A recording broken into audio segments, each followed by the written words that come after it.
nananatili kang tapat, ibinigay mo ang lahat, kulang ang buhay ko. Maging ang mundo sa laki at lawak ng pag-ibig mo.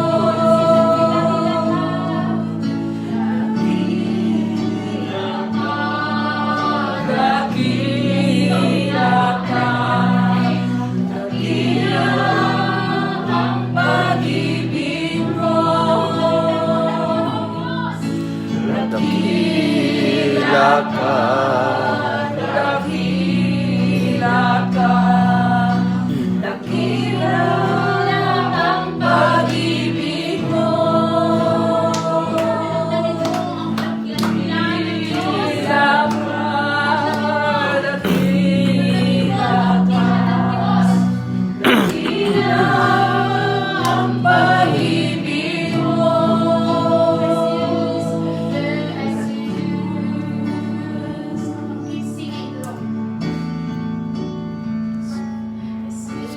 Salamat, Diyos, salamat. Nananatili kang tapat, binigay mo ang lahat, kulang ang buhay ko. Maging ang mundo sa laki at lawak ng pag-ibig mo. Salamat, O Diyos, salamat. Nananatili kang tapat, ibinigay mo ang lahat, kulang ang buhay ko. Maging ang mundo sa laki at lawak ng pag-ibig mo.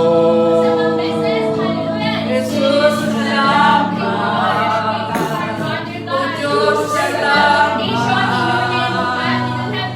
Nananatili kang tapat, Binigay mo ang lahat, kulang ang buhay ko. Biging ang mundo sa laki at lawak ng pag-ibig mo.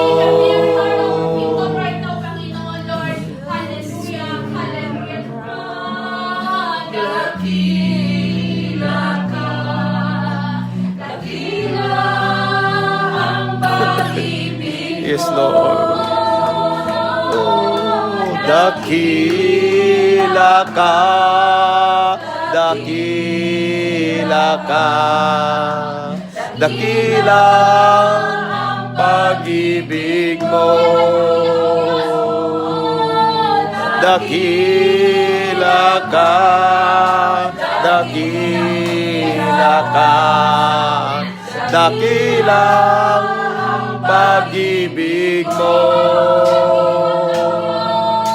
Dakila ka, dakila ka, dakilang pag-ibig mo.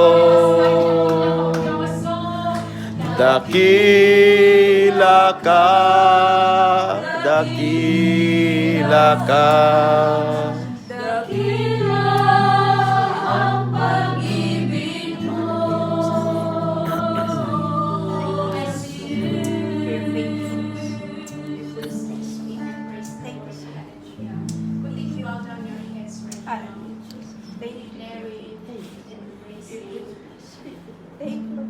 How the Lord process us in this kind of situation.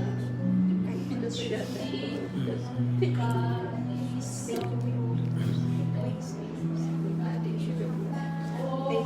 precious, Lord. Oh, gracious Lord. Hallelujah. Oh, Father God. Oh, Healer God. Oh, Advisor God. Oh, our teacher God. Praise your holy name, Lord. Hallelujah. Oh, truly you are wonderful. Oh, truly you are wonderful, God. Oh, thank you, merciful God.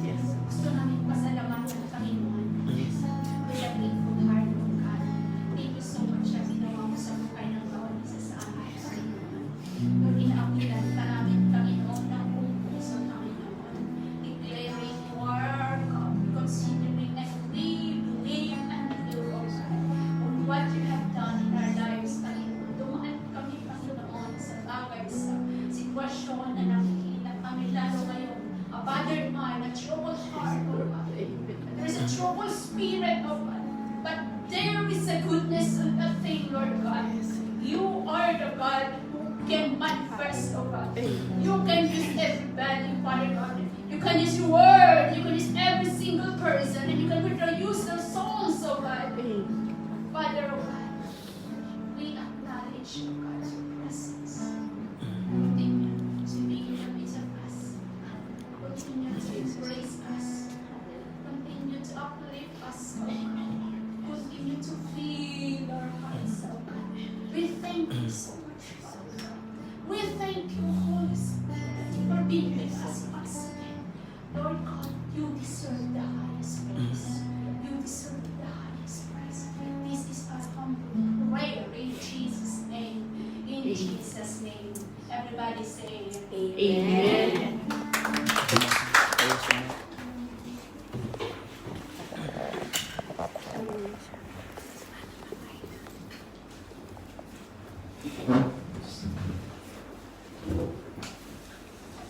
Praise the Lord. Hallelujah. Amen. Kanina pang parang pagod na pagod tayo. Amen. Pagod Ako pa? nga wala pang tulog. Isang oras kalahati lang ata tulog ko. Umuwi ako sa bahay. Kanina is alas 12:30 ng madaling araw. Tapos humiga ako pero hindi naman ako makatulog. Tapos hinintay ko na lang yung Don't Watch prayer namin ng 5 o'clock. Pagkatapos ng Don't Watch prayer ng 5 o'clock, humiga ulit ako. Hindi pa rin ako makatulog, mag alas 7 na. Naka-idlip pa naman ako, 7:30 na. Tapos yung alarm ko, alas 8, sabi ko, 30 minutes lang. But I thank God. Kahit po yung nga sinabi ko sa sa Don't Watch prayer kanina, dahil ako yung nagsalita kanina, sabi ko sa kanila, congratulations. Yung mga nasa platform kanina. Sabi, tumawa sila lahat. Bakit ko daw sila kinongratulate?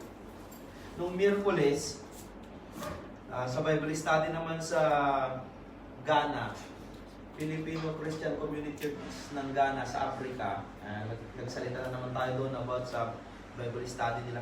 Kinongratulate ko rin sila, tumawa rin sila.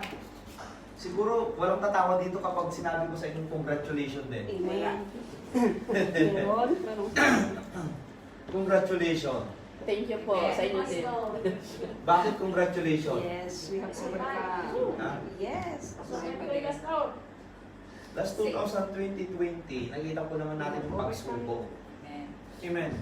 365 days. Di ba grabe? Anda. 365 days, no?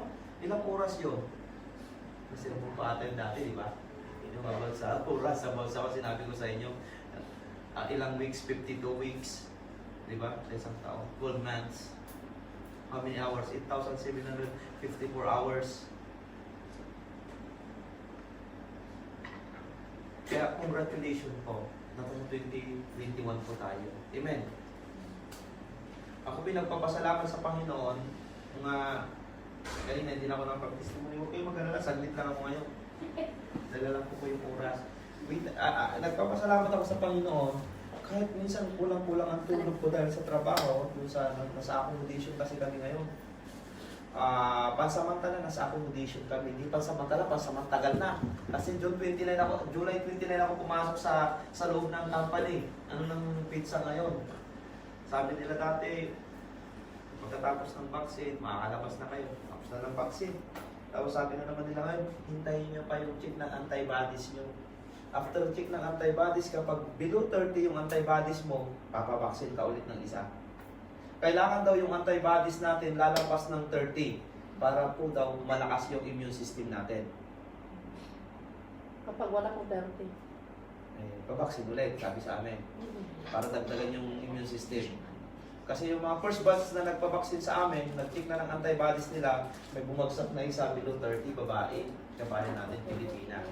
Kailangan daw ng isang pasok pa, third dose para po patasin yung antibodies natin, yung immune system natin para hindi po tayo makapitan ng virus. Ako nagpapasalamat ako sa Panginoon nung una, talaga ako. Amen. Daming pang mababalatanan, rumors tungkol sa vaccine. May sasabi pang anti-Christ na yan, ganito, ganyan. Inisip ko naman, bakit kayo yung mga gamot na iniinom natin ngayon? May anti-flu na ginagamit. Di ba, may mga pagpadati, pang hepatitis. Dati, yung pang-hipa dati, pag nasa food industry ka, pag magpapamedical ka, kasama yung vaccine nun. Ako, nagpa-vaccine din ako, natapos ko rin yung full dati sa amin sa food industry. Sabi ko, parang parehas lang naman ata to. I thank God kasi, although dumaan sa pandemic, nalagasan man kami sa trabaho ng mga ilang tao, daan na tao, pero hindi ako nilagas ni Lord. Yung sinabi nga ni Brother PB kanina, kung ayaw pa ni Lord, talagang walang makakapatanggal sa'yo. Sinabi rin dati ni Pastor Renato Tuaso dati nung nandun pa tayo sa stream, di ba? Hindi ko makakalimutan yun. Kahit sino pang magpatanggal sa'yo sa trabaho, kahit may sumipsip pa, kahit sino pang gusto magpatanggal sa'yo, kung ayaw ka ni Lord tanggalin sa trabaho mo, no one can harm you. No one can touch you. Kaya pinananawakan ko yun eh. Kaya nga sabi ko siguro ayaw pa rin ako ni Lord. Kasi ang dami ng nalaga sa amin. Sa department mo namin, dati ang dami namin musuliro. Ngayon, pito na lang kami. Ito na. Sa dami namin dati. Kaya sabi ko, Lord, very thankful pa rin ako. Sabi, bawasan yung sweldo. Pero pag tinitignan ko, buo pa rin. Kaya sabi ko, Lord, grabe ka talaga, no? Kaya, minsan, mapapaiyak ka kay Lord eh. Kaya, kahit dumaan tayo pala sa pandemic, kahit dumaan ka kahit anong klaseng tragedy ng buhay, kung ikaw ay faithful kay Lord, hindi ka pababayaan ni Lord. Amen. Makaramdam ka man ng konti, pero hindi hindi ka niya pababayaan.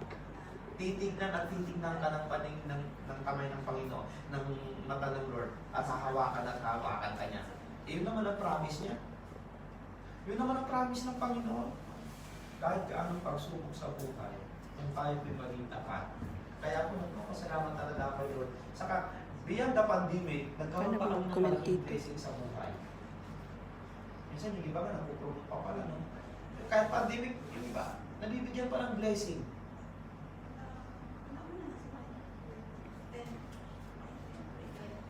Pandemic is not the reason to give up our faith. Pandemic is not the reason para matulog ang aming pananampalataya. Pandemic is the reason to go forward to the Lord. Amen. Sabi nga dati, nung nag-lecture ako dati doon sa Zoom, sa isang gawain, sabi na, bakit kaya pastor? Nung physical gathering, kasi question na lang sa Bible study na yun eh. Hindi lang talaga question and answer, talagang kapag nagpang ka, sasagutin mo, sabi niya, bakit kayo pastor? Nung sa Zoom na, wala nang offering. Tinatanong sa akin eh, wala nang offering, wala nang pang-taxi pumunta sa church, hindi mo pa rin makikita. Sabi sa akin. Walang pamasahe, pastor. Nagulat talaga ako. Tinanong sa akin, Walang pamasahe eh. sabi sa, mayroon ba dito sa church niyo? Tanong ko sa kanya. Hindi, tanong lang pastor, sabi niya sa akin. Sabi niya, kahit hindi ka na maligo. Sabi niya, doon ka na nga lang sa bitin. Sabi niya, pero hindi pa rin makikita. Sabi ko, hindi mo ba alam pandemic? Sabi ko sa kanya, bigla siya tumawa. So, doon sa pandemic ngayon. Ewan, sabi ko sa kanya. Tapos sabi pa niya sa akin, bigla sabi pa niya, alam mo ba pastor, yung iba nakakapag-video call sa mga girlfriend, boyfriend, pamilya, 2 oras. Sabi niya. Pero pagkatapos na Zoom, sabi nila, pasensya na pastor, ang internet ko very slow. Pero kapag nakapag-post sa Facebook, sabi niya, wow, 3 hours, nakikipag-Zoom. O nakikipag-video call sa boyfriend. Kami maghapon. Hindi ba ang feel kay Lord? Sabi ko tuloy, ako mismo na pastor, napatunganga. Tapos biglang sabi ko, reality ata na. Hindi lang sa inyo sa Pilsen, sabi ko. Mga elder po yun ng isang church na sa ibang bansa, together with their pastor, na-invite po tayo magsalita. Sabi ko, siguro dahil sa pandemic. Totoo nga naman na minsan, wala nang ligo-ligo, wala nang bihis-bihis. No, di ba? Di totoo yun. Kasi nung una may reklamo, Pastor, pasensya na, wala akong pamasahe ngayon ha. Di ba yung iba dati? Hindi ko lang, yung mga may mga aras dati, Pastor, malahay kasi yung minubiyan ko. Ay, pasensya na. Pero daw sabi nila, nung pandemic na, may Zoom naman, wala naman. Hindi na naliligo, wala nang pamasahe, wala nang travel. Walang internet. Ayun. Alam mo, sabi ng kaibigan ko sa Los Angeles, si Pastor Joel Gunatisi, ang sabi niya, napalita daw sa buong mundo, ang UAE ang pinakamalakas na wifi sa buong mundo. Ah? Number one. Alam ni Juan? Yes. Kaya sabi niya, number one kayo dyan, Pastor, sa wifi, sa UAE. Kayo ang pinaka-the best na wifi sa buong mundo. Sabi ko, hindi, mahina nga dito eh. Sabi ko, hindi. Sabi niya, introduction pa lang yun. Magtatagal ata tayo. Kasi masarap kasi magsalita pag may nakikita kang tao eh. Na-miss kong mag-sermon na nakikita yung tao, yung personal. But, to be honest, thankful po ako dahil nakita ko po kayo. Masaya po ako nakita ko po kayo. Isa pong malaking pagpapala sa harapan ng Panginoon. At pagpapalain rin kayo ng Panginoon. So, ang topic po natin sa umagang ito para hindi po tayo magtagal is about fellowship. Pero ito ang, marami kasing klaseng fellowship, pero pag-usapan natin dito is Christian fellowship. Maraming klaseng fellowship. Pag sinabi mong fellowship, ito yung sinasabi nila, unified body of people na nag-share, nag-gather, nag-uusap, nagtutulungan. Pag sinabi mong fellowship, pero ang pag-uusapan po natin kasi ngayon is about Christian fellowship. So ang tema po natin na gusto kong hati-hatiin sa umagang ito is importance of Christian fellowship. Ano ba yung importance? Kahalagahan? Kahalagahan ng ano ba yung Christian? Christian fellowship. Amen. Ano ba yung fellowship tuloy sa Tagalog? Ha? Pagtitipon. Pagtitipon. Kahalagahan ng pagtitipon bilang isang mga Kristiyano. Alam niyo po kasi, ang sabi po kasi ni Webster Colgate Dictionary, ang fellowship daw ay unified body of people. Equal rank. Pari-parihas. Amen. Pari-parihas sa fellowship. Equal rank, sharing in common, interest, goal, characteristic, and etc. Ito ay tinatawag na fellowship, partnership, and membership. Amen. May kaibigan ka, andito sila na. Ito, sa Biblia naman mga kapatid, may nakita kong mga biblical definition of fellowship sa pagre-research. Ang sabi dito, may tatlong idea, para hindi tayo matagal, bibilisan ko na. Fellowship means being part of a group. Ha? Member ka sa isang grupo. Part of a group. Hindi ka pwedeng sabihin nila na hindi ka namin kasama dito, kasama ka dito. Ang titawag na fellowship. Being member, part of a group, a body of people. It opposed to isolation. Ano yung ibig sabihin ng isolation kasi? Hindi nagsasarili. Amen. Ibig sabihin, member ka sa body, kung may problema ka, may tutulong sa'yo. Amen. Kung, kunwari, wala kang trabaho, kung naghanap ka ng trabaho, minsan may mga kasama ka sa group na may naalam, sasabihin nila sa'yo. Kasi kasama ka sa group. Ikaw yung priority nilang tulungan. Ikaw yung nakikita na kailangan mo yun. Amen. Ito post-isolation, loneliness, and individualism. So fellowship means giving or sharing with others certain things. Pati pala yung ibang bagay, pwede mong itulong pag nandun ka sa group. Amen. Pati yung feelings, pwede i-share. Kasi nakakapag-encourage. Amen. Pag nandun ka sa isang grupo. So, fellowship can means a partnership that involves that working together. Nagsasama-samang nagtatrabaho. Pag may fellowship ka, caring for another, nagtutulungan, hindi po babangayan. Hindi mo nagsisiraan. Nakukuha po natin yung ibig sabihin ng fellowship. Nagtutulungan, nagmamahalan, hindi nagbabangayan, hindi nagsisiraan, hindi nagchichismisan. Pastor, normal na yan. Pero being a Christian, 2021, we need to challenge ourselves, our faith from the Lord. Amen.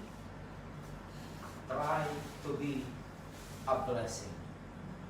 Try to be a blessing from one another. According to the Word of God, the word fellowship, they use in the New Testament. Alam niyo po bakit ilang beses nagamit ang one? Tingnan po natin sa Acts chapter 2. They devoted themselves to the apostles, speaking and to fellowship. They devoted themselves to apostles, speaking and to fellowship, to the breaking of bread and to prayer. Everyone was filled with awe at the many wonders and signs performed by the apostles. All the believers were together and had everything in common. They sold property and possession to give to anyone who had need. Biruin mo yun. Mananampalataya. Magkakasama sa pananampalataya. Kahit yung sarili nilang property, position, anumang klaseng pwede nilang ibinta na itulong lamang sa mga nangangailangan sa kanilang fellowship. Yan yung mga early Christian. Yan yung mga unang mananampalataya. Every day they continued to meet together. Ano mo yun? Fellowship. Every day they continued to meet together. Tayo, isang beses lang sa isang linggo. How many hours? 2 hours. Masabi ko sa inyo dati, ang hinihingi ng Diyos sa atin is 1 day, the sabbatical day for us. Right? Yeah. That is 24 hours. In 1 year, magre-rent lang yan ng 500 hours. Pero ang nagagastos po natin is 2 hours in the divine service, which is in 1 year is 96 hours. Then idagdag mo pa yung isang oras na Bible study, 48 hours in 1 year. Tapos idagdag mo pa yung prayer meeting na 1 hour, 48 hours again in 1 year. So, total compute, 96 hours, the divine service na ginagastos po natin, then, sa 2 hours na Bible study at saka prayer meeting is 98 hours also. So, 182 lang ang nagagastos natin. Which is, the Lord require us is 500, I think, 500, basta 500 plus na hours ang required sa atin. Ang laki pala ng lugi ni Lord sa atin. Amen. So dito makikita natin that they sold property, possessions to give anyone who had need. Every day they continued to meet together. Fellowship, meeting together. Yung tinatawag na fellowship, nagsasama-sama. In the temple courts, they broke bread in their homes and ate together with glad and sincere hearts, praising God and enjoying the favor of all the people. Enjoying the favor of all the people sa fellowship, sa grupo nila. And the Lord added to their number daily those who were being saved. So, ang ganda pala, no, mga kapatid?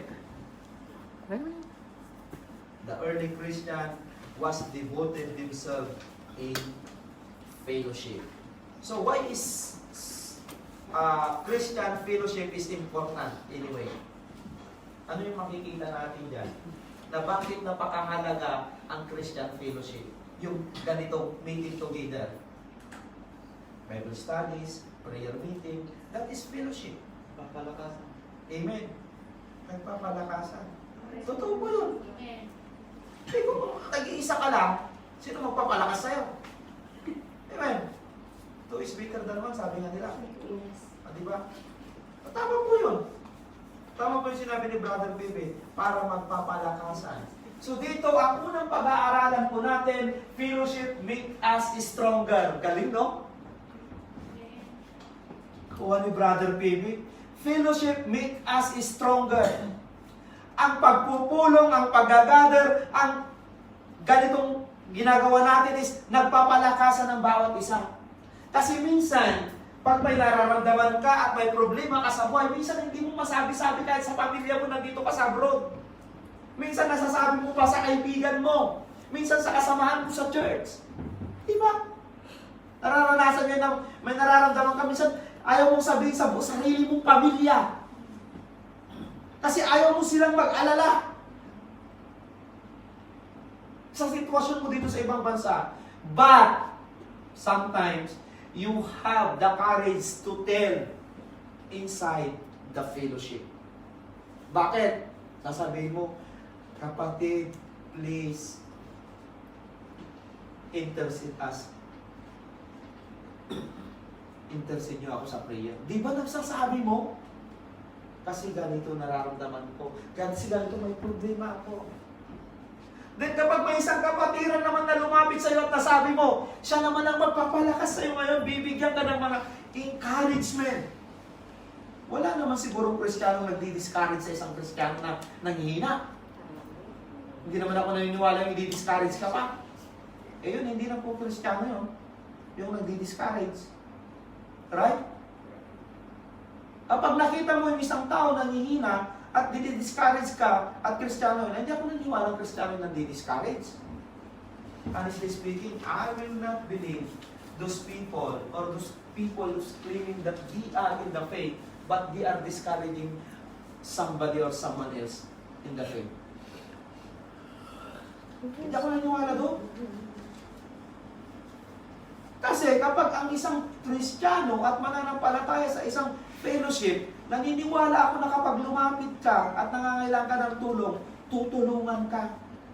Even though sabihin mo wala siya, gagawa at gagawa ng paraan, sasabihin niya na may malalapitan tayo, iba. Narinig ko na ba yung katagang gano'n? Yes. Na kapag nilapitan mo gano'n, sabi niya, sorry ngayon sister, wala ko. Pero, mayroon akong alam. Tutulungan kita. Ako ang lalapit. Iko-comfort ka pa din. Paalakasin pala niya ang loob mo. Kaya napakahalaga po sa isang mananampalataya that kailangan mo talagang makigather. Huwag mong ilayo yung sarili mo. Anong gusto mo? Saan mo lang ilalapit yung sarili mo pag makakailangan ka sa fellowship? Pag may gusto ka lang na tulong sa kakalalapit? Pag wala kang gustong tulong, ay. Hindi naman pwede yun, di ba?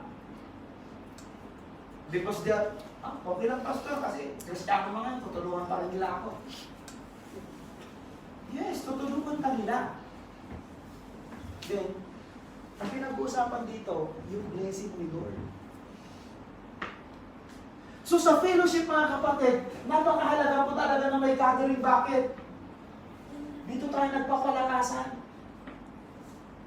May taong tutulong at magpapalakas talaga sa'yo sa fellowship.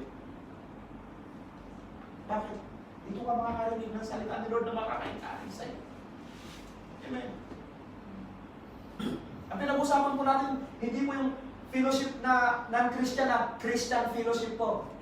Pag sinabi mo kasing Christian fellowship, ang Panginoong Diyos ang may tataas. Hindi po yung mga sarili natin. Ang Diyos lamang ang may tataas. No matter where we are in our faith, fellowship provides strength. Naniniwala po ako dyan. Kung may problema ka, pagsubok ka, testing ka, at iba pa, may mga kapatiran na magpapalakas sa'yo para lumaban ka sa iyong buhay. Hindi ako naniniwalang ang isang kapatiran hindi ka tutulungan. Tutulungan ka niya. Tutulungan ka niya. Unless ikaw ang lumalayo sa sarili mo, nilalayo mo. Kaya napakaganda pa. Fellowship nga na hindi mananampalataya, nagtutulungan sila. Di ba? Yung mga grupo-grupo nga ng mga hindi mananampalataya. Ano ba, pag sinabi mo kasi fellowship, parang isang kunti maliit na grupo, isang maliit na organisasyon. Sila nga nagtutulungan. May mga fraternity nga nagtutulungan, mga brotherhood, kung ano-ano, nagtutulungan. Yung tinatawag pa kaya sa pananampalataya sa Panginoon, Christian fellowship. palalakasin ka nila mga kapatid. Kaya kapag nangihina ka, sinabi rin ng Panginoon, come to me. No, di ba? Ang sinabi ng Diyos, kapag ikaw ay nangihina, lumapit kayo sa akin. Pagpapahingain ko kayo at bibigyan ko kayo ng lakas. Kaya yung iba hindi lumalakas dahil lumalayo sa Diyos. Lumalayo sa gawain sa Panginoon. Hindi ka talaga lalakas. Sabi ko nga sa Don't Watch Prayer, yung paggising mo ng umaga, hindi ka walan ng lakas mo yan. Sa Don't Watch Prayer, dadagdagan ng enerhiya ng Diyos ang iyong strength. Bakit? Gumising ka para sa Kanya, hindi para sa tao. 6:30. Ha? Totoo po yun. Bakit? Ang sabi ni Lord, your work in the Lord is not in vain. O diba? Kaya yung pagpapagal mo, yung pagpupuyat mo para sa Panginoon, God knows. Alam niya yan. Kaya kung sabihin, pagod kasi ako kagabi, kaya ang hirap gumising ng madaling araw. Aray ko. Aray. Ano naman? Alas 6 na nagising kanina. Alas 5 dapat. Hindi. Yung kasi yung encouragement ko kanina sa Don't Watch Prayer, Alas 5, alas 6 na nagising. kasi may Don't Watch Prayer kami, dalawang natin na isang regular Saturday sa Highway 19 namin. Ang pinag-pray lang namin is magkakasundo-kasundo ang dito sa Middle East, which is nangyari naman na po yung iba, yung Israel ay nakapagkasundo na sa Juan. Yan po yung mga pinag-pray namin. Highway 19 in Isaiah. Kasi ang sabi kasi sa Isaiah, di ba yung prophecy doon, na ang Israel, ang 19 na bansa na nakapalibot sa Israel, makiki-join sa kanila. Magsama-sama sila, pati Egypto, sabi doon na naging kalaban nila, which is nangyayari na. Kaya yun ang pinagpapuri namin sa Highway 19, sa Isaiah chapter 19 kasi yun. Which is nangyayari na. Ilang bansa na ang nakikipagkuhan sa Israel. Ngayon na, pwede na tayo pumunta sa Israel. Yes, true. Direct. Dati hindi pwede. Dumaan ka ng Qatar.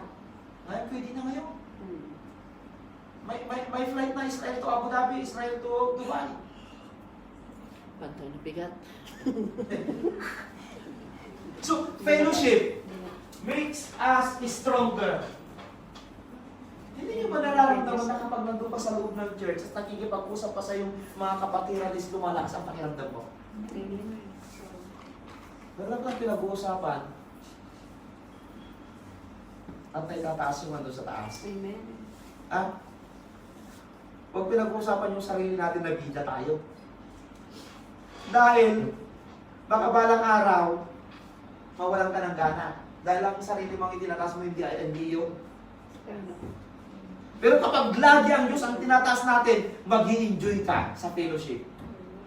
Pero kasi kapag sarili mong tinataas mo at kapag hindi ka na napansin, wala na.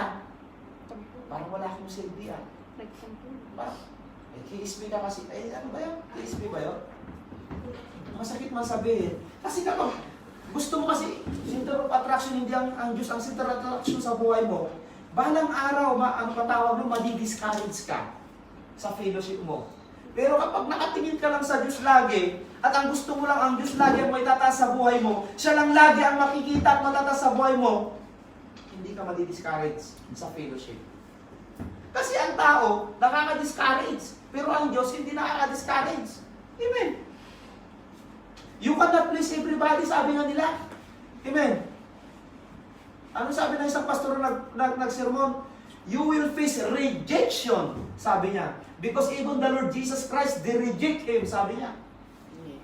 Maari yung katabi mo, sabi niya, maari yung best friend mo, i-reject ka balang araw. But the Lord will not reject you. Amen.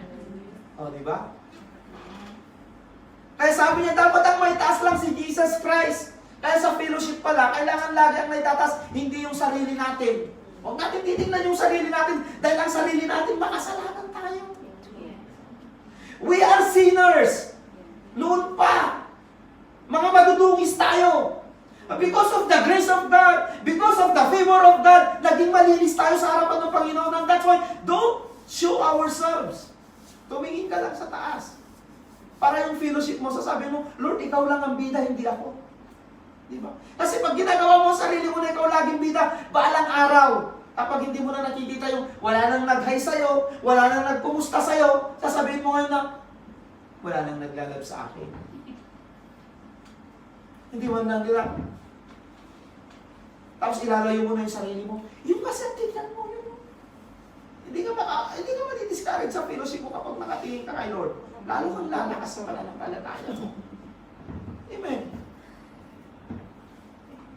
Tingnan natin yung verse po natin. Ang sabi dito, as iron sharpen iron. So one person sharpen one another. Ang bakal ba nahasa ng kahoy? Sige nga. Subukan mo pagpan ang kahoy. Putol ang kahoy. Tama? Masisira yung kahoy. Kaya sabi niya dito, ang bakal, ang nakakahasa sa bakal ay parehas niya bakal. Kaya sabi naman dito, ang tao, ang magpapalakas sa kanya, parehas niya tao. Which is instrument of God. Alam nga naman yung bakal magpapalakas sa'yo. Di ba? Alam nga naman yung pusa mo ang magpapalakas sa'yo. Magpapalakas sa'yo. Kaya, huwag niyong kalilimutan at lagi niyong ilagay sa isipan niyo mga kapatid. Love the Lord with all your heart. Amen. With all your soul. With your heart. God will bless the desires of your heart. And fellowship. Huwag niyong kalilimutan. Sabi na nila, hirap na hirap ang mundo. Yung tanong sa akin, Pastor, mas lalo na nga naging pandemic. Sabi niya, mas lalo pa nilang nilalayo yung sarili nila para sa Panginoon. Ngayong pandemic, this is now the time. Yung mga hindi mananampalataya, sila yung naging dumapa sa Lord. Yung mga mananampalataya, sila naman hindi nyo napansin yun? Yung mga hindi mananampalataya, sila ngayon yung, hallelujah Lord, help me. Pero yung mga yung mananampalataya, sila naman yung hindi mo makikita. Bakit? Yung mga hindi mananampalataya kasi natatakot sila. Pero yung mga mananampalataya, alam na kasi nila yan. Nagtungit pa. Nagtungit pa. Ayan. Totoo po yan. Kaya kapag kausapin mo ngayon yung mga hindi mananampalataya, dahil sa pandemic, lalo na yung kasagsagan, Pastor, hindi naman talaga ako ng tawad sa Lord eh. Halos lahat. Sabi niya, tinitignan ko na yung mga nakaka-encourage na message sa Bible. Hindi mananampalataya yan ha. Sila na yung may eager na gustong magsimba. Dati kong teach eh. Pastor, kailan ba mag-open yung church niyo? Mga kaibigan ko hindi mananampalataya. Parang pinapagod ko nila. Totoo po yan. Yung mga hindi mananampalataya pag may pandemic. Kaya nga tignan nyo kapag may trahedya. Nung nandun pa ako sa Bible School, lumindol ng malakas doon ako. Yung chapel service namin sa Bible School ng Sunday, punong-puno, hindi ka makapasok. Pagkatapos ng isang buwan, dalawang buwan, wala na ulit ang tao. Back to normal. Fellowship. Nagkikipag-fellowship lang sila pag may trahedya. Ha? Pag natatakot sila, baka gunawin na ng mundo ang Diyos. Gunawin na ng Diyos ang mundo.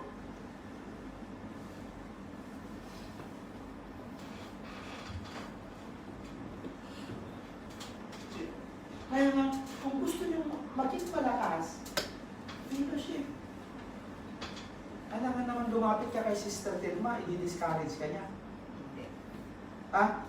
Hindi naman ako naniniwala. Alam naman pumunta kayo kay Brother Rela, sasabi niya, huwag mo akong kausapin. Hindi naman siguro. Wala sa mood. Wala sa mood. Alam naman pag nagtanong ka, hindi ka nakakausapin. Alam naman, sabi mo, may alam ka bang trabaho dyan? Alam na sabi niya na, yes, kung wala-wala, pero maghahanap ako.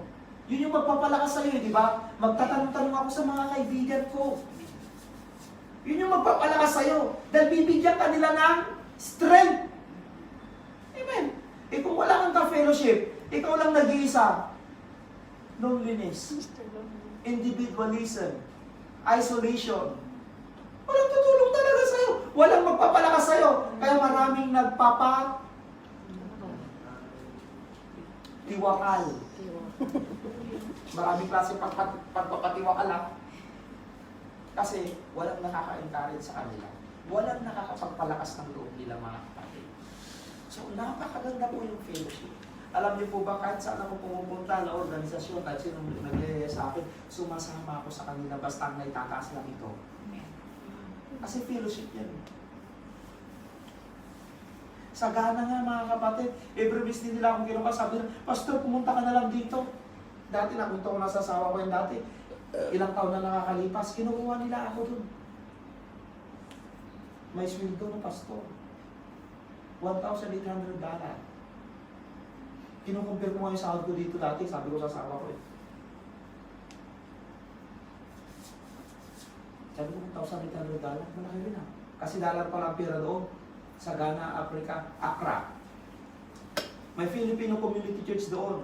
Kasi yung pastor doon, nakakalaro ko dati sa sa mission school sa Pilipinas. Isa po siyang African. Kami yung nagmamatch lagi sa puntis dati sa Bible school sa table tennis. Kaya naalala niya ako. Ngayon kailangan niya daw ng assistant pastor. Sabi ko, masisilaw ako sa $1,800. Para nanonood siya. Nanonood pa naman lagi si Pastor Justice Tapia Kobe. Tapos pautang mo sa amin.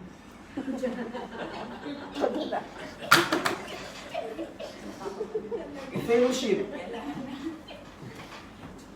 Ang sarap kaya nandun ka sa fellowship na ako mismo napapalakas. Kapag nakikita ko yung mga ngiti nila habang nagtuturo ka, wow, nakaka-encourage. Nakakalakas. Eh, pero kung may iniwasan ka siguro, hindi ka mapapalakas. May kinakatakutan ka. Anong iniwasan mo? May utang. Talagang hindi ka ma-encourage. Kasi may iniwasan ka eh. Normal po ang mangutang. Fellowship yan eh. Nagtutulungan. Basta magbayad. Yun, di ba? Basta. O pautang garot, Brother Kasi Lan. minsan ang fellowship. Nasisira rin ang fellowship. Magbabayad Bakit? naman ako eh. Alam niyo, ito normal at nangyayari sa kahit anong klaseng organisasyon. Kahit po hindi Christian fellowship, kahit anong klaseng organisasyon, ang pera nai-involve. At kapag na-involve ang pera, nagkakagulo ang isang grupo. Yes! Ay, ang hirap. Minsan nga, ito, dati may mga pinuntahan na akong church dati sa Pilipinas pa. Kahit dito pa, may mga pinuntahan na akong church, ang sabi nila, kaya hindi daw nila nakikita yung isang kapatiran. Lagi nang, ano ba yun? Nagrarason na lang para hindi maka-attend. Sabi niya, busy ako. Eh, hindi pala busy dahil marami siyang kaya ayaw pumunta sa fellowship. Bakit? Marami siyang iniiwasan dahil marami siyang nadali daw. Sabi mo, ano bang magpapalayo sa'yo sa Panginoon? Ang sabi, di ba? Di ba? Sabi ng money? Ocean separate Nothing. from the love of God. Nothing can separate us from the love of God. Mahirap po. Yes. Sa fellowship talaga, walang problema. Kasi nga nagtutulungan, nagdadama yan eh. Di ba? Ano ba yung sense na sinasabing andun yung carry each another burden? Di ba? Love one another. So kapag may humiram sa'yo, Pastor, hindi ko papahiramin. Baka may hindi siya bumalik sa church. Ano yun? Buti na lang, binigyan mo ako ng idea, Pastor. Hindi, kasi nasa fellowship kasi ang sabi doon, love one another, helping one another, encouraging one another, carry each other burden. Ibig sabihin, pag yung hirap sa kailangan niya, pahiramin. Pahiram.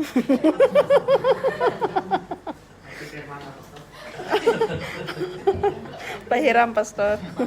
So, Magbabayad naman kami eh. pero ikaw naman na humiram, ito yung payo ko naman, don't forget, Hindi naman kayo huwag nakakalimutan. mag-amnesia, ano ba yun? Huwag ma-amnesia. Kasi, natulungan ka. Yung iba ayaw pang makiusap. Makiusap ka. Sabihin mo kung wala talaga, kasi pastor, nahihiya ako. Huwag kang mahiya. Kasi nung lumapit ka, hindi ka nahiya. Ayaw ba? Hindi. Napakadali lang naman. Ganito. Kapatid, talagang wala pa ako. Makiusap ka ng maayos. Hindi yung ayaw mo munang magsimba. Yun pala yung rason dahil hindi ka nakikita. Nangyayari po yan. Maraming nangyayari ganyan. Kaya sasabihin ko po sa inyo, ito yung maglalayo sa isang fellowship mo sa Lord. At yun, hindi mo mararamdaman yung presensya ng Panginoon sa buhay mo. Hallelujah. Kaya ganda ng pa natin. Isa pa kuya. Yan. Again, truly, I tell you that if two, sino ba nagsabi na nga? Si Nanay Deborah ata. Again, truly, I tell you that if two of you on earth agree about anything they ask for it, will be done for them by the Father in heaven. For where 2 or 3 gather in my name, there I am with them. Sobra pa tayo sa tatlo. Amen. Dami nga natin eh. 2 o 3 fellowship. Sabi niya, andun ako sa kalagitnaan nyo. Ibig sabihin, if you are gathering in the name of the Lord, na ang Diyos ang natatas po sa ating buhay, sa ating mga fellowship, andun ang Diyos, ibig sabihin, papalakasin ka ng Diyos. Ang presensya ng Diyos, yun ang magbibigay sa iyo ng kapanatagan para maging malakas. Sabi niyo, pinangako niya, 2 o 3 na nag-gather sa aking pangalan, andun ako sa kanilang kalagitnaan. Wala sa bilang kung nasaan ang presensya ng Diyos. Hindi ibig sabihin, mas marami kami dyan. Nandun yung presensya, hindi. Sino bang nanood sa panay Pastor Ernie? Oo. Ano sabi niya? Pinag-usapan na kami umagay. There are churches that they are distinct in 30 numbers. Yes, true. More than There is a church also that they are distinct as Amiga Church. Which is true. yes. Kasi yung 30 na to, sabi niya, sila yung nag-i-intercede. Sila yung nagpipray para sa lugar na yun, sa mga taong yun. Sabi niya, you're right. It is not about... Yes, it the is numbers. Hindi yung bilang. Yes. Sabi pa niya, hindi yun batay para sabihin mo. Hindi yan batayan para sabihin mo, sabi niya, na ang isang church ay hindi pinagpapala. Na hindi nagbubro. Kasi sabi niya, there are church talaga na distinct kung yun lang talaga ang bilang nila. Sabi niya, nag-finder ako sa Baguio, sabi niya, within 12 years, sabi niya, 60 person lang. Ang hanggang 60 person lang. Which is true, yun lang talaga yung distinct. Pero nung pumunta siya sa Canada, umabot na ng 120, 180. Yung members niya sa Canada. So, wag yung titignan ang bilang, ang tignan nyo yun, oh. So, fellowship mga kapatid, kapag tayo may nagagather sa pangalan ng ating Panginoon Iso, Panginoon, pagpapalain ka ng Panginoon. Ayan. I can do all things through Him who gives me strength. Siya magbibigay sa ng strength. Ngayon, napagod ka, napuyat ka kagabi, pumunta ka dito, God will give you strength. Amen. Bibigyan ka ng lakas ni Lord. Susuklian niya yung lakas mo na nawala. Sobra-sobra pa. Amen. Ang ibibigay niya sa yung lakas. Amen. Ayan. He gave strength to the weary and increased the power of the weak. O diba? Siya ang makakapagbigay niya. Ang sabi niya, He gave strength to the weary and increased the power of the weak. Kapag nanghihina ka, lumapit ka sa Panginoon. Bibigyan ka. Kakalakasan. Para matapos na tayo. Ayan, nung oras na ba? 11:19? Ayan. Fellowship provides encouragement. Tapos na. Encouragement. Naniniwala ba kayo sa fellowship? Nagpo-provide na yung encouragement. Kanina sinabi ni Brother Bibi, nakuha niya lang yung una, stronger, kalakasan. Totoo rin po yung mga kapatid that in the fellowship, it provides encouragement. Na kapag nandun ka sa isang grupo, lalo-lalo sa Christian fellowship, mga kapatid, nakaka-encourage sa buhay ng bawat isa. Basta ginagamit natin ang buhay natin na pagpapala para sa Panginoon. Di ba minsan, yung iba nga, ang tagal naman ng Friday, di ba, nung mga physical gathering pa. Kasi dapat, para bang, may gusto ka eh. Nagawin tayo, Bukas di ba? ngayon wala. May gusto kang gawin. Kasi, pag nandun ka sa trabaho, parang natatamlay ka. Pero kapag nandun ka sa ka-fellowship mo, sa mga kapatiran mo, parang napapalakas ka. Unless, may ibang business ka. Hindi business na negosyo ah. Yung dyan, May siguro ibang na may agenda business ka. siya ngayon eh. Wala nang business. Wala nang business. Unless may ibang agenda ka, kaya hindi ka na-encourage. Kaya lalo discourage ang nakikita mo. Because iba yung tinitignan mo. Iba yung anggulo ng mata mo. Iba yung, hindi yung makaka-encourage ang tinitignan mo. Puro mga nakaka-discourage. May mga taong paranoid. Alam mo yung paranoid na tao? Ano yung ibig sabihin ng paranoid? Nakakala mo sila yung bida. Nakakala mo, kapag may dalawang taong nag-usap, pag dumaan at hindi siya napansin, nakakala mo siya yung pinag-usapan. Who you? Artistahin? Parang ikaw ang pag-usapan. Puro-puro ko dyan ko. Kaya minsan hindi ka na-encourage eh. Dahil iba yung tinitignan mo, iba yung thinking mo. Pero kapag sa fellowship po, ano yung pagtutulungan, pagmamahala, ano yung na-encourage ka?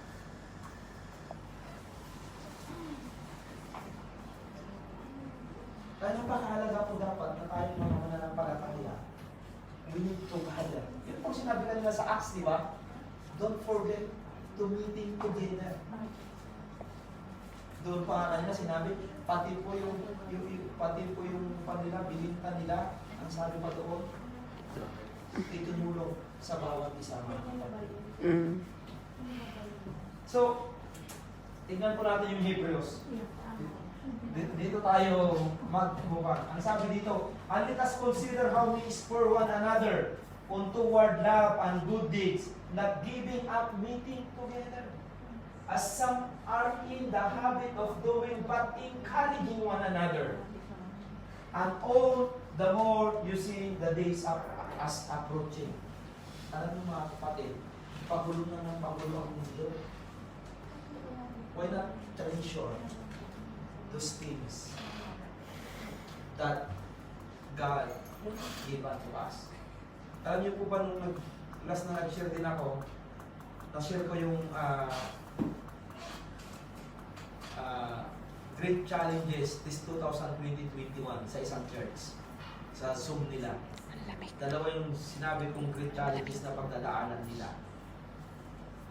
Na minsan, ito, nung nakaraan 2020, sabi ko baka maraming sa church yung nagbangayan, hindi nagkaintindihan. Ang challenge ko sa inyo, sabi ko sa kanila, let's stay connected sa bawat isa. Kasi hindi maiwasan yan. Di ba? Kahit sa anong organisasyon, kahit sa anong grupo, minsan may mga bagay na hindi nagkaunawaan din paminsan-minsan.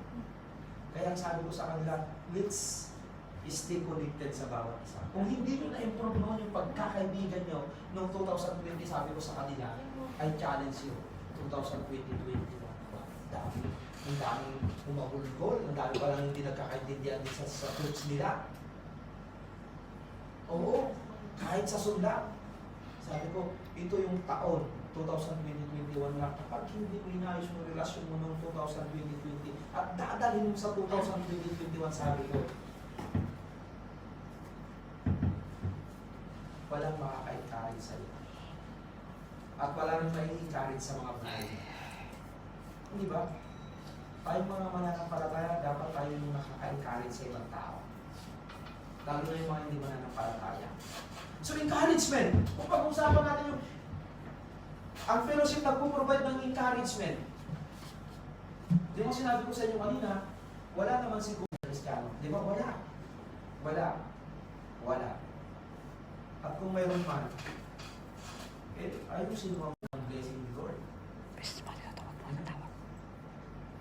Analyzing the fact sa mga blessing ng Panginoon, suriin natin ang mga sarili natin.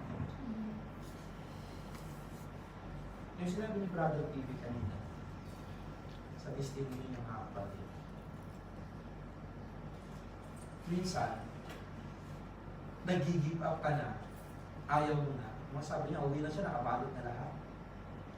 Wala na mukha na trabaho. pag-read ka lang, makikita niya Pilipinas.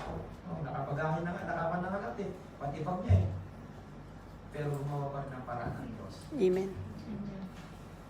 Gumawa pa rin ng paraan ng Diyos para sa kanyang buhay.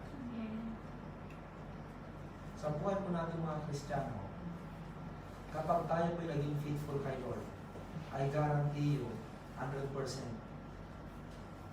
hindi ka magugutom. Amen. May pagkain lagi. Hindi ka magugutom. Hindi ka mawawalan ng trabaho. Hindi mo. Pag naging faithful ka kay Lord, biblical yan, di ba? Amen. Yes. Biblical yan. Sabi pa nga doon, kahit yung mga negosyo mo, sabi niya, walang insiktong dadapo sa mga taniman mo. Pinangako ng Lord yun. Maging masaya tayo. Para naman tayo makaka-encourage tayo. Paano ka makaka-encourage? Kung mas malungkot ka pa sa asin. Diba? Ay, nako. Ha? Totoo po yun. But talking about encouragement, paano ba tayo nakaka-encourage? Pagpakain. Yung bang tinulungan ka, kaya ka nakaka-encourage? Yung bang naglibre ka, kaya ka nakaka-encourage? Hindi. Hindi yun eh. Yung tinulungan ka, kaya ka nakaka-encourage. Nilibre ako. Diba nakaka-encourage sa kanyang buwan, naglibre. Nagtulong. Sa fellowship kasi, hindi na tinitignan natin. Yung nagiging pagpapalang buhay, nagiging blessing. Amen. Ganun yun. Hindi yung, dahil sa to, tinutulungan ako ni Pastor kaya nakaka-encourage. Hindi yun. Hindi yun. Ang nakaka-encourage, yung makita mo ang buhay niya, tapat kay Lord. Amen. Amen. Kasi yung mga gawa na yan, pwedeng pakitang tao. Yes. Di ba? Ang mga gawa pwedeng pakitang tao. Pero kapag nakita mo ang buhay niya straight kay Lord, yun yung nakaka-encourage eh. Yun nakakapagpalakas sa'yo. Ako pwede akong tumulong, pero tulong lang. Minsan na, di ba? Sa trabaho, pag ganyan yung amo, biglang dampot ka. Sa trabaho. Kaya Nasubukan niyo yung mga ganyan. Marami na ako nakita ganyan. Kahit sa mga trabaho. Parang ganyan lang yan. Pag nakita niyo yung boss niya o yung kasama niya sa bahay o ano, dating na. Timing. Ang nakaka-encourage, yung makita ng tao ang buhay mo, magpapala. Amen. Madali lang tumulong, kahit sino kayang tumulong. Yung sabing pakitang tao lang natulong. Totoo po yun. Sabi na nila, you can give without love. Di ba? Yeah. But you cannot 100% give. you can give without love. But you cannot But you cannot love without giving. without giving. Di ba? Ang Diyos, dahil sa sobrang mahal niya tayo, ng makasalanan, anong ginawa niya? Give His life. Binigay niya yung kanyang kaisa-isang anak. O, di ba? To redeem us from the bondages of sin. Di ba? Dahil sa sobrang pagmamahal, yun ang tinatawag na dahil sa sobrang pagmamahal, nakita mo talaga, binigay niya yung anak niya. So it means, you can love you can give without love talaga. But you cannot love Without giving. Kaya pala yung mga nanliligaw, lagi may regalo dahil nagmamahal, di ba? May nanligaw ba na walang regalo? Hindi ako nanligaw, karamihan mayroon. share lang. Hindi mo natin alam ang malay. Kapag nanligaw ka talaga may regalo, ako nung nanligaw din ako, honestly speaking, nagregalo rin ako. Ngayon hindi na. Ayun na nga, mataklap eh. Pagkatapos ng ligaw, wala na. Nanligaw ako. Ayan oh. Booking ka tuloy ka ron. Totoo po yun. Kahit nasa Hong Kong pa, nagpapadala ako kahit nasa Hong Kong. Nagpapadala pa ako kahit nasa Hong Kong. Nagmamahal ka eh, di ba? So totoo pala yung ang taong nagmamahal, nagbibigay. Amen. Ibig sabihin pala, kapag nagmamahal ka sa kapatiran, tumutulong ka. Amen. Pagmahal mo ang bawat isa dito, tumutulong ka. Kapag may problema sila, nagbibigay ka. Right? Dahil mahal mo si sister, mahal mo si brother, mahal mo si nanay, mahal mo lahat kapag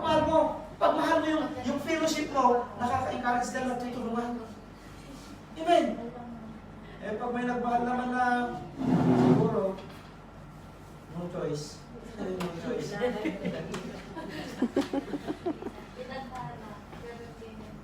Alam niyo po mga kapatid, sabi nga nila, pag ang buhay po natin, marami pong natutuwa, ibig sabihin nakaka-encourage po yung buhay natin. Amen. Pag maraming galit sa'yo,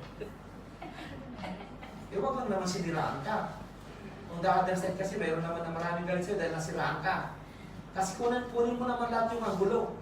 Pero kung mas marami yung negative na nakikita sa'yo, lahat ng feedback. Kasi bago kasi mag-conclusion mga kapatid, tignan mo muna yung angulo, lahat ng angulo. Eh kung mas maraming matatanggap na negative, medyo mag-isip-isip ka. Pero kung may mga positive naman at mas maraming positive, angulo pa rin. Diba? So, ang pagiging encourage kasi, ang pagiging nakaka-encourage na buhay kasi mga kapatid, bilang isang Kristiyano, dapat ganito tayo. Yung nakaka-encourage ang buhay po natin. Na kahit nasa trabaho po tayo, kahit may mga manang hindi mo na ng palataya, nakikita dapat pa rin yung pagbubunga natin bilang isang Kristiyano. Wala naman si pastor, walang nakakita dito.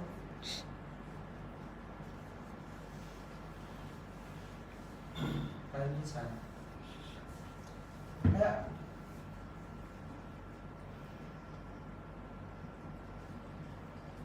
dito sa sinasabi po ng Book of Hebrews, sabi niya, the day are approaching. Ngayon, nangyayari na, pandemic na eh. Di ba? Talagang lumalala na lumala ang punto.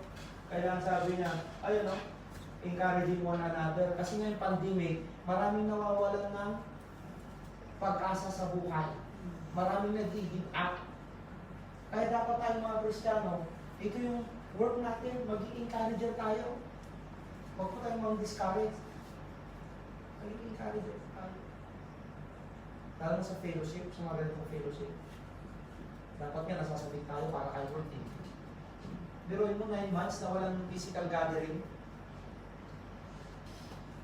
Tapos sa Zoom, 10 mahina months. pa yung Zoom natin. 10 Mahina ang signal. Walang internet. Eh sabi naman doon sa Los Angeles, sabi niya, kasi nung naging pag-video call kasi sa akin, sabi ko, sorry boss, kasi boss ang tawagan namin, dahil kaibigan ko, kapitbahay namin yun eh. May signal ko sa, bakit mo sasabing may signal mo dyan sa UAE? Kayo yung pinakamalakas na signal sa buong mundo. Nagulat tuloy ako. Totoo pala yun? Hindi Ang ko signals ko sa Google, Hindi ko nga alam. UAE nga pinakamalakas na signal sa buong mundo ng Wi-Fi. No? Pero sinasabi naman natin dito, mahina ang signal natin. Di ba? At sa trabaho, may Messenger, hindi naman gumagana. minsan nagagano. Hindi siguro. So, mayroon pa ba kuya? Ayan. Alam niyo po kung sinabi ni George Adams sa aklat niya, nabasa ko po ito, ang sabi niya, encouragement is the oxygen of the soul. Ha? Bakit niya kayong sinabi, ang Ang oras na- encouragement is the oxygen of the soul? Alam niyo po ba kasi minsan, kapag marami kang kabigatan sa buhay, marami kang problema sa buhay at nabibita ka, parang hindi ka nakakahinga. O diba? Kaya bigyan mo, Sakal na sakal. stress ka na, makikita mo yung tao parang tumanda ang itsura. Diba? Kaya yung tao maraming problema, dinadala sa buhay, akala mo parang pumapayat siya. Diba? Parang hindi nakakahinga. Kaya sinabi ni Brian, ni George Adams, ang sabi niya, encouragement is the oxygen of the soul. Ang pag-i-encourage mo daw sa isang tao, nagbibigay sa kanya ng ningning para lumakas ang kanya pakiramdam at mabubuhayan ang kanyang loob, mga kapatid. So, ang ganda pong maging encouragement sa ibang tao. So, sa fellowship, dapat andito yung nakaka-encourage sa atin eh. Hindi yung ayaw mong tignan si sister kasi nadi-discourage ka. Kaya minsan, oh, I love you with the love of the Lord. Wala man. Kinakanta yung I love you with the love of the Lord. No feeling. Walang impact. Kasi ang tingin mo, impacto.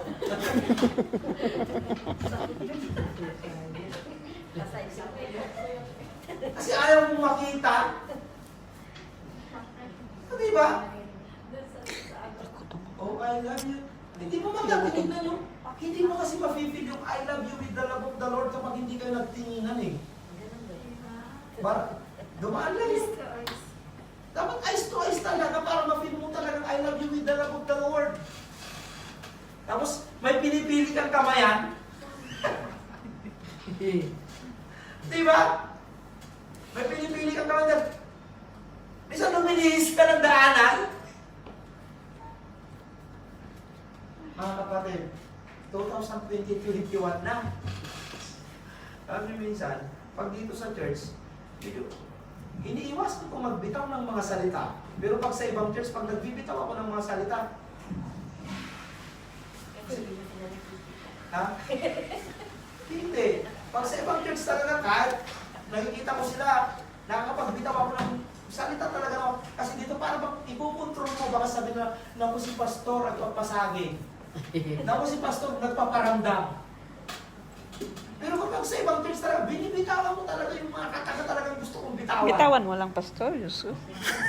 Baka sabihin nyo naman sa akin, si pastor nagpaparamdam. Si pastor nagpapasagin. Ay, basta bitawan mo na, pastor. Sabihin mo lang, Pastor. Which is true. Nakikinig naman kami. Which is true, mga kapatid. Alam niyo kung bakit? Kailangan talaga natin maging encouragement yung buhay natin. Don't allow bitterness sa puso Amen, natin. amen. Tanggalin niyo yan. Dahil yan, hindi ka magiging successful. Yes. Hindi ka walang blessing. Kaya po, sa fellowship, dapat open-minded ka. Open-minded ka ba? Sa business.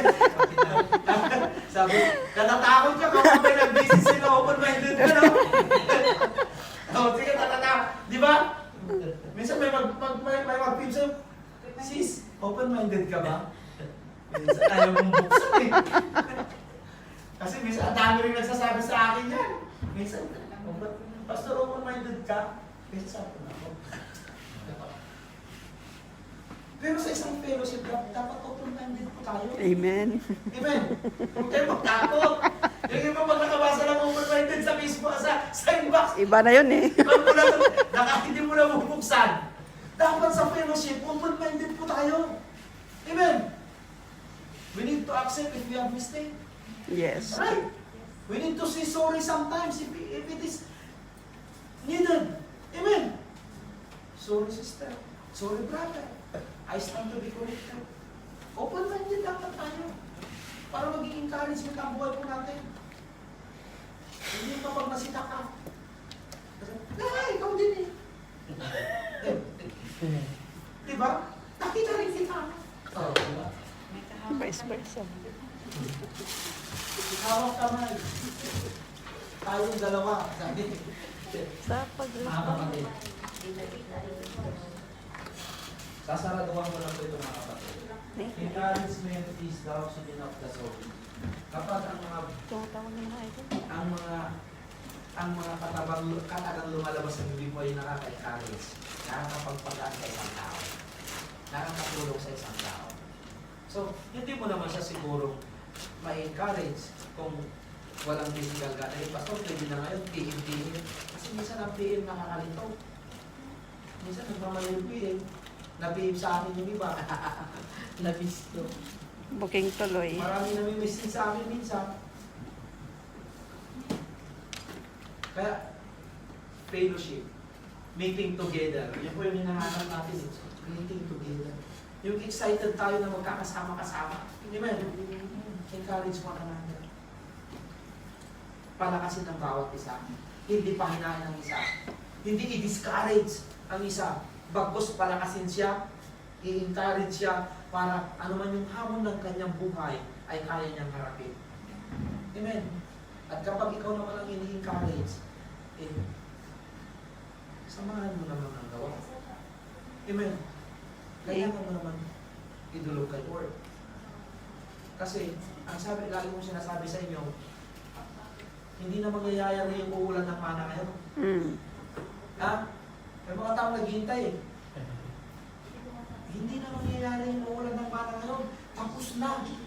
Pastor, noon umulan ng mana, baka pwede iba na ang sitwasyon ngayon. Alam na nila na kailangan mong magtrabaho. Right? Alam na nila na kailangan mong gumawa ng paraan. Maaring may mga instant cases, pero yung sasabihin, umulan ng mana, paman ng mineral water sa desierto, ibang sitwasyon na yun. Ang sitwasyon natin iba na. Mga 30 minutes pa siguro. Baka may nakahintay mo ng mana. Anong mangyayari sa'yo? Manakit ang ulo mo, manakit ang tiyan. Narukor to na, Pastor. Kaya po mga kapatid, ito po yung kahuli-hulihan kong ibibitawan sa mga dito. Please, magpalakasan po ang bawat isa. Amen. Mag-encourage po ang bawat isa. Huwag po tayong mag-discourage yan, pagkos mag-encourage po ang bawat isa. Dahil kapag ginawa po natin yan, ang matutuwa hindi yung in-encourage mo. Yes. Kapag pinalakas mo ang isa, hindi yung pinalakas mo ang matutuwa. Ang matutuwa yung Ama po natin. Amen. Amen. Siya lang po ang matutuwa. God bless you all po. Amen. Praise God.